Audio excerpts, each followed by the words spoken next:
नमस्कार दोस्तों, आप सभी का स्वागत है आपके अपने YouTube चैनल बिहार बोर्ड तक में। दोस्तों आज हम लोग देखने वाले हैं मैथ पेडागोजी, जो कि बहुत ही इजी वे में हम लोग समझेंगे।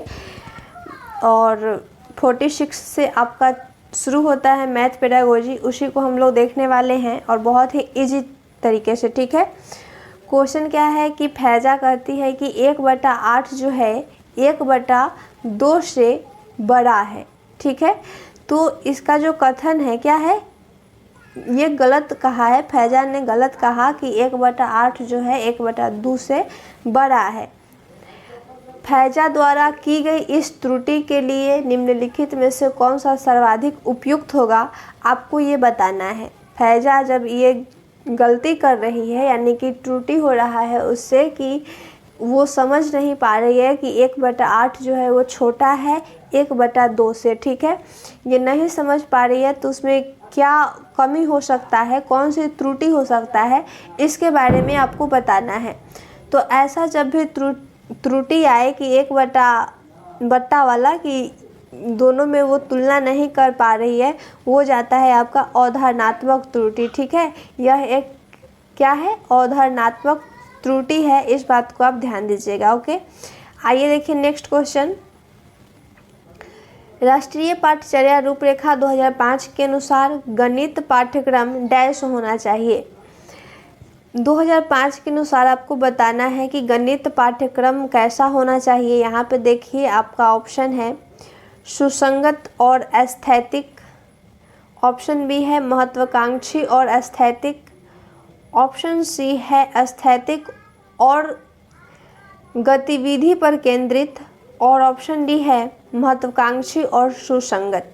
बताइए कि राष्ट्रीय पाठ्यचर्या रूपरेखा 2005 के अनुसार गणित कैसा होना चाहिए, आपको ये बताना है।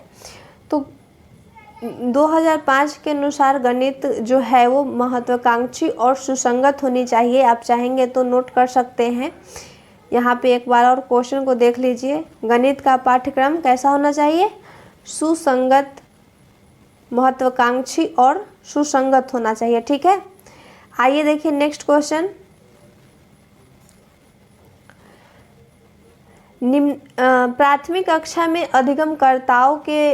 अधिगमकर्ताओं में बीजीय चिंतन को विकसित करने के लिए निम्नलिखित में से किसको आधार के रूप में लिया जा सकता है, आपको ये बताना है। ऑप्शन आपको 4 दिख रहे हैं, आप लोग आंसर कीजिए कौन सा आंसर सही होगा।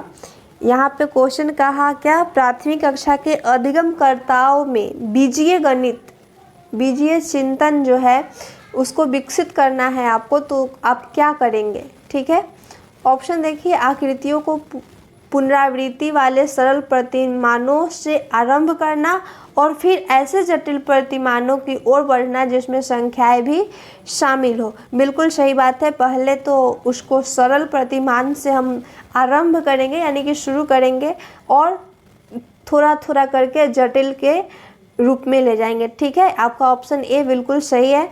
यहाँ पे ऑप्शन बी में क्या गलत किया, बीजीय समीकरण का परिचय देने के लिए ग्राफी विधि का उपयोग करेंगे। तो यहाँ पे बीजीय समीकरण का परिचय देने के लिए आपको ग्राफी विधि का उपयोग नहीं करना है, ये आपका गलत जा रहा है। समस्या को हल करने के लिए बीजीय सर्वसमीकाओं का परिचय देना, ये आपका बेटर नहीं है। और दैनिक जीवन में बीजीय गणित का उपयोग पर बल देना, ये आपका सही नहीं है। ठीक है, आपका ऑप्शन ए जो है सबसे सही लग रहा है, ऑप्शन ए को कीजिए। ओके, आइए देखिए नेक्स्ट क्वेश्चन क्या है। जब 25 को 7 से गुना करने के लिए कहा गया, तब एक विद्यार्थी 7 बार 25 को जोड़ता है। ठीक है, जब किसी विद्यार्थी को कहा गया कि 25 को 7 से गुना करो, तो वो क्या करता है, पहले 25 को 7 बार जोड़ता है। ठीक है, निम्नलिखित कथनों में से कौन सा दिए गए संदर्भ में सही है, आपको ये बताना है।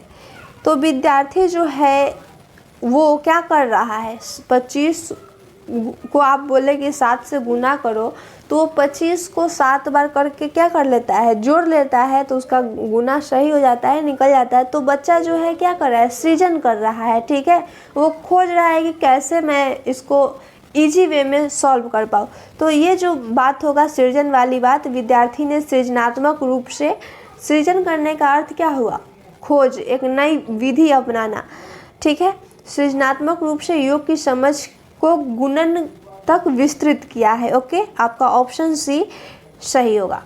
आइए देखिए नेक्स्ट क्वेश्चन क्या है। प्राथमिक स्तर पर बच्चों की गणितीय तर्क क्षमता का सर्वाधिक उपयुक्तता से डैश के द्वारा अनुमान लगाया जा सकता है। आपको क्वेश्चन नंबर 50 क्या कह रहा है कि आपको बताना है कि गणितीय तर्क क्षमता का सर्वाधिक उपयोग आप कैसे कर सकते हैं, किसके द्वारा आप अनुमान लगा सकते हैं, ये आपको बताना है। ऑप्शन ए है गृह कार्य के लिए दिए गए प्रश्नों को चरण दर चरण पूरा करना। ये चरण दर चरण ये आपका गलत हो जाता है, वो भी गृह कार्य तो किसी बच्चा को देना ही नहीं है, ठीक है। ऑप्शन बी है बहु विकल्पीय प्रश्न पर आधारित नियमित परीक्षाओं में सफलता। नियमित परीक्षा नहीं लेना है आपको, परीक्षा वाला जब भी सेंटेंस देखे वो आपका गलत जाता है, ठीक है। ऑप्शन सी है उनकी त्रुटियों का विश्लेषण करने। ठीक, ये बहुत ही अच्छा बात कहा। जब बच्चा गलती करता है तो उसके त्रुटि का जब आप अनुमान लगा लेंगे तो बहुत ही बेटर होता है, ठीक है। यहाँ पे फिल करना था, यानी कि बच्चों में गणितीय तर्क क्षमता का सर्वाधिक उपयुक्त जो होता है वो उनकी त्रुटि का विश्लेषण करने के द्वारा अनुमान लगाया जा सकता है। ओके, आपका ऑप्शन सी सही होगा। यहाँ पे कलन विधि गलत जाता है, या फिर कंठस्थ करना, याद करना वाला जब भी बात करें वो गलत होता है। ओके, इस बात को आप नोट करना चाहते हो तो नोट कर लीजिए। आइए देखिए नेक्स्ट क्वेश्चन। राष्ट्रीय पाठचर्या रूपरेखा 2005 के अनुसार निम्नलिखित में से कौन सा गणित में भय और असफलता के लिए उत्तरदायी है? यानी कि 2005 राष्ट्रीय पाठचर्या रूपरेखा 2005 के अनुसार आपको बताना है कि गणित में भय, गणित से जिस विद्यार्थी को डर लगता है या फिर उसमें असफल हो जाता है, उसके लिए कौन उत्तरदायी है, आपको ये बताना है, ठीक है। प्रतीकात्मक भाषा का प्रभुत्व, ये है गणित में असफलता या फिर भय के लिए ये उत्तरदायित्व है क्या?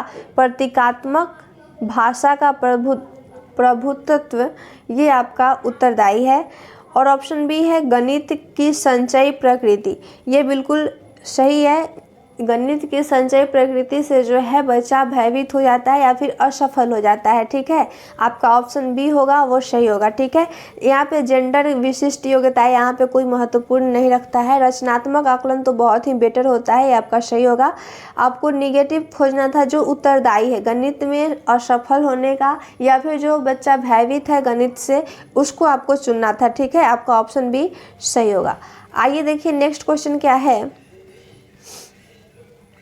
एक आयत से किसी समांतर चतुर्भुज का क्षेत्रफल निकालते हुए सबसे सामान्य एक रूपांतरण जो शिक्षक इन दिनों आकृति के क्षेत्रफल के सूत्रों को संबंधित करने के लिए करता है वह क्या है, आपको ये बताना है। यानी कि क्वेश्चन कह रहा है कि आयत के किसी समांतर चतुर्भुज का क्षेत्रफल निकालते हुए सबसे सामान्य एक रूपांतरण जो शिक्षक इन दिनों आकृतियों को क्षेत्रफल के सूत्रों को संबंधित करने के लिए करता है, तो वो क्या है? वह है पलटना, ठीक है। वो क्या होता है? पलटना होता है। यह रूपांतरण संभव नहीं है, ये नहीं होगा, ना घूर्णन होगा और ना ही स्थानांतरण होगा, ठीक है।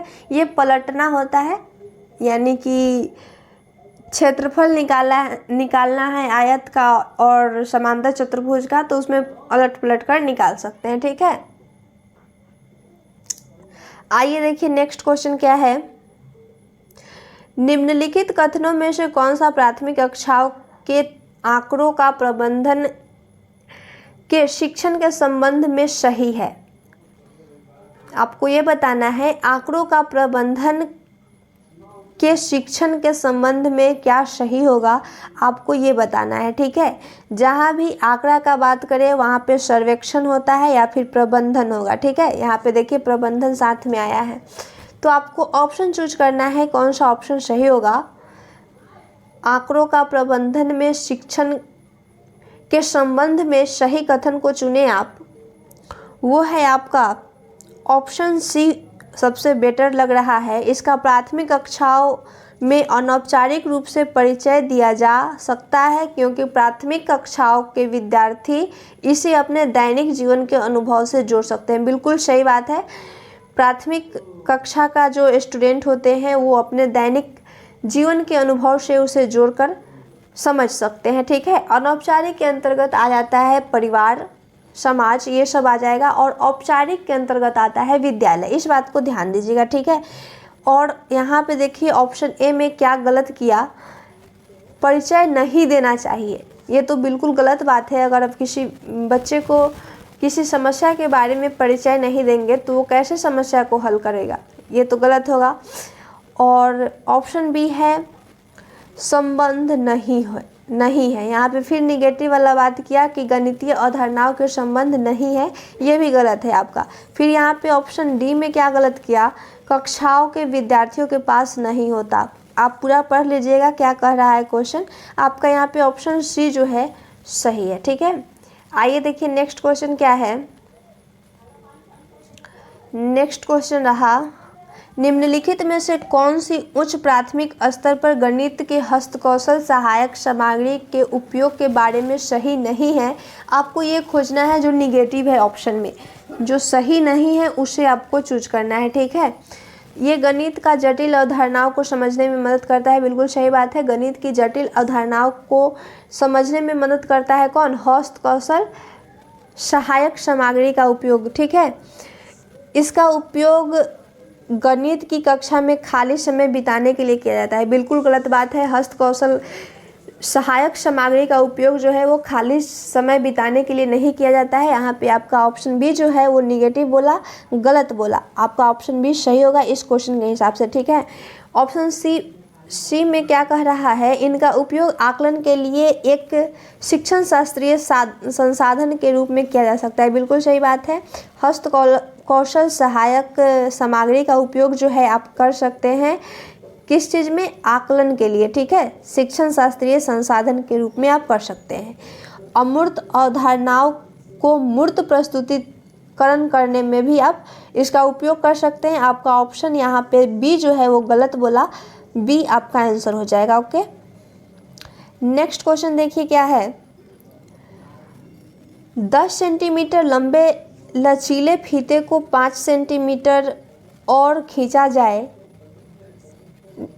जाता है। लचीले फीते की नई लंबाई क्या होगा, आपको ये बताना है।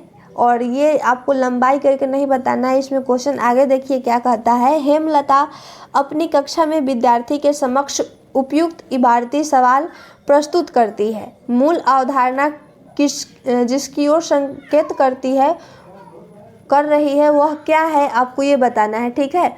यानी कि हेमलता एक टीचर है, वो अपने क्लास में बोल रही है कि 10 सेंटीमीटर लंबे लचीले फीते को अगर हम 5 सेंटीमीटर तक और खींच देते हैं तो लचीले फीते की लंबाई कितनी हो जाएगी। ऐसा क्वेश्चन जो है वो बच्चों में किस तरह की समझ को विकसित करेगा, ये आपको बताना है। तो ये जो है 10 मीटर पहले से था और 5 मीटर खींचने पर कितना हो जाएगा, 15। इसको क्या कर रहे हैं, योग कर रहे हैं। यानी योग करने का अर्थ हुआ जोड़ रहे हैं। ठीक है। आपका योग जो होगा बिल्कुल सही हो जाएगा। शिक्षिका जो है हेमलता वो अपने बच्चों की योग की धारणा को समझा रही है। ठीक है। आइए देखिए नेक्स्ट क्वेश्चन क्या है, कूट वाला क्वेश्चन है। क्वेश्चन है नीचे दो विद्यार्थियों के बीच अपनी गणित की कक्षा के बारे में हो रहा संवाद दिया गया है। एक स्टूडेंट ए है और एक बी है। ठीक है। इनके कथनों को सुनिए कि ये क्या कहना चाह रहा है दोनों विद्यार्थी, और इसके अनुसार आपको आंसर करना पड़ेगा। ठीक है।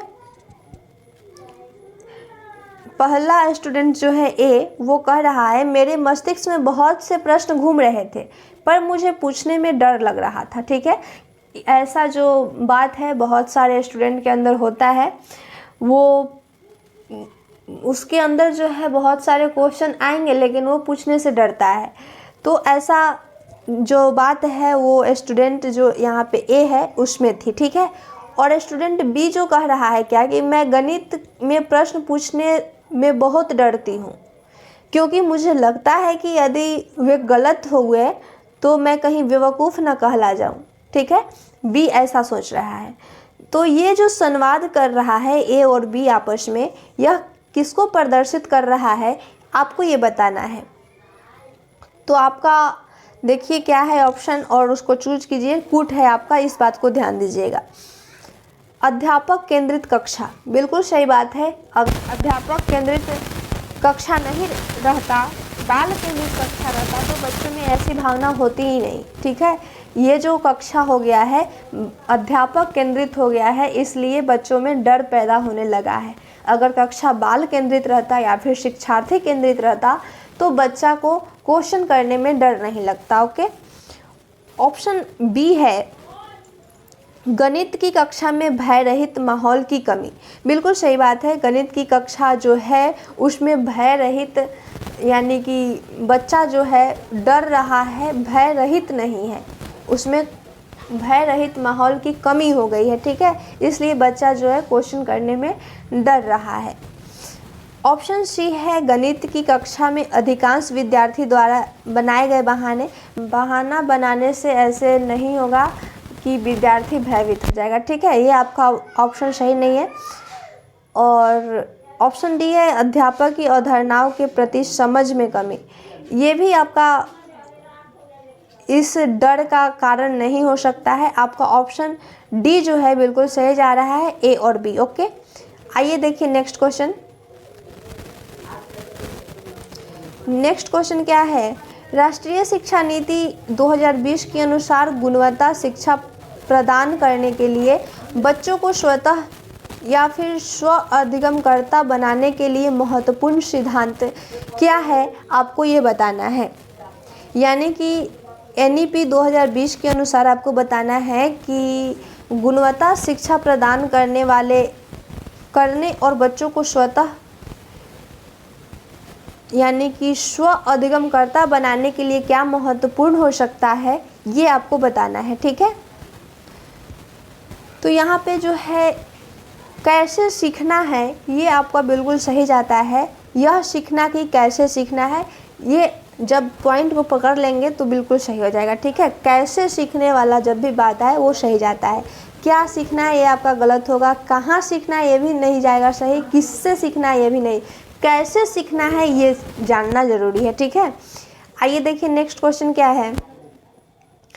एक शिक्षक के लिए अनुमान के शिक्षण के समय निम्नलिखित में से क्या महत्वपूर्ण है ये आपको बताना है।